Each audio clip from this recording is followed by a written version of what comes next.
So Israel is creating the next generation of terrorists through its actions. I don't say that to excuse Hamas and the Houthis or to wash away the horror of October 7th, 2023.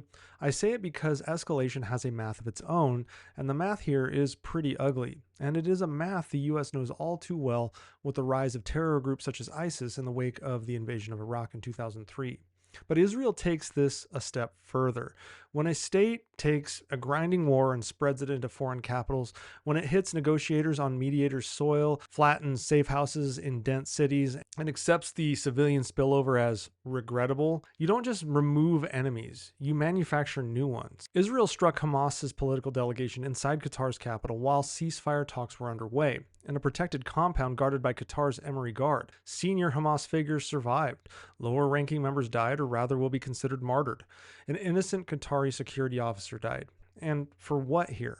What did Israel gain? Maybe a tactical win on a narrow target set? Strategically, it closes several doors. It tells every potential mediator in the region that hosting talks paints a bullseye on their city. It tells every would-be negotiator to go to ground. And it hands our adversaries a nicely packaged, clean story. Diplomacy is under attack. Meanwhile, it shows that Israel has zero interest in negotiating anything and seems to think that they can kill its way out of this situation.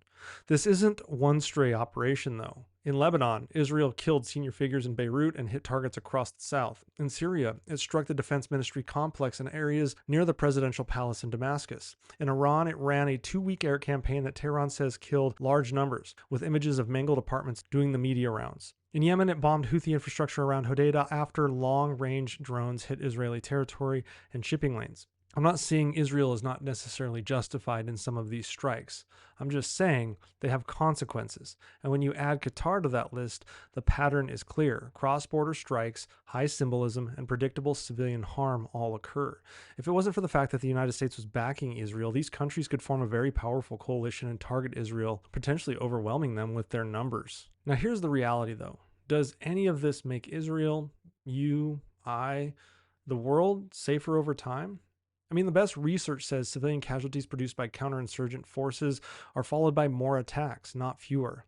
That's Iraq, that's Afghanistan, that's Pakistan and Yemen, and a myriad of other examples. When harm lands on civilians, even when the target package looked clean on paper, insurgents use grief and humiliation to recruit. The timeline is very fast. Funerals turn into meetings, meetings turn into training, training turns into the next strike. And when these so-called leadership decapitation strikes happen within a mature network with deep local support, the usual result is either a quick replacement by a harder line deputy or a splinter that's even less constrained. This is visibly happening right now in real time and has been happening for a couple decades now. The Houthis fire at Eilat or Ramon airport, claim a win, and post the footage. Israel answers with more strikes in Yemen, sometimes hitting fuel and port infrastructure that civilians rely on.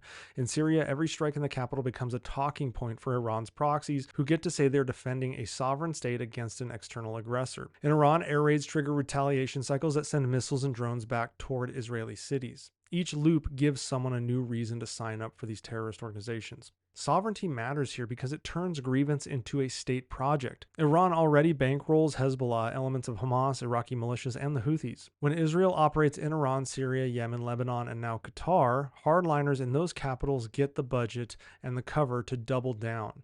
They don't need to win a war head on. They just need to keep the proxies warm, the pipelines open, and the story's simple. We are defending our people from air raids and assassinations, even in friendly countries. That line easily recruits new terrorists in Beirut's suburbs, in Sana'a's markets, online across the diaspora, and now in Doha, Qatar. There's another cost we don't like to admit either. Hitting negotiators is different. It tells the world that political tracks are expendable. If you make negotiators fair game in a third country, you normalize the tactic. Someone else will mirror it. So your own envoys, military attaches, and intermediaries become more exposed the next time they travel. And a mediator like Qatar, which is home to the U.S. Air Force's Al Udeid base and central to very serious hostage conversations, has now reason to harden its posture, slow roll access, or simply just step back and say, we're no longer going to assist Israel. The logic doesn't stop at the Mediterranean. If Washington leads into maximalist kinetic posture against Venezuela, we open our own back door to the same proxy game. Caracas already tolerates Colombian armed actors on its borders, from ELN units to FARC dissidents, and we all know there is an Iran-Venezuela air bridge. Hezbollah has long used finance networks in South America's tri-border area,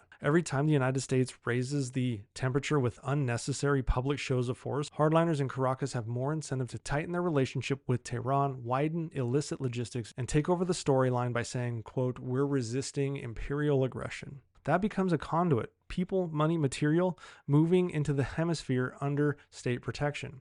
If the end state is we actually want fewer terrorists a decade from now or even past that, we have to stop pretending that precision weapons automatically produce strategic outcomes. Precision reduces error, sure. It does not erase politics. Civilian deaths is a political event. A strike on a negotiating team is a political event. Operations in a mediator's capital are political events. Those events stack into a narrative, and narratives recruit faster than any training camp can train new terrorists. Israel's cross-border campaigns are now trading tactical wins and kills for strategic growth in the enemy's bench. The Doha strike was a bright, shining example of how to blow up the very channels you need to end a war. It chilled the mediation, handed adversaries a propaganda gift, and made future talks harder. The broader pattern, whether it's Beirut, Damascus, Tehran, Doha, it builds a grievance map that covers half the damn region. Meanwhile, if the United States chooses to flex hard on Venezuela without a disciplined political plan, we risk importing the same cycle into South America through state-sponsored networks that already exist. If you want fewer terrorists in the next generation, you stop feeding the grievance machine with avoidable civilian harm, and you keep the fight narrow, lawful, and tied to a political track that people can actually see. Otherwise, you might win the immediate battle, but then you lose an entire generation of young people to terrorist recruiters because they're angry at you.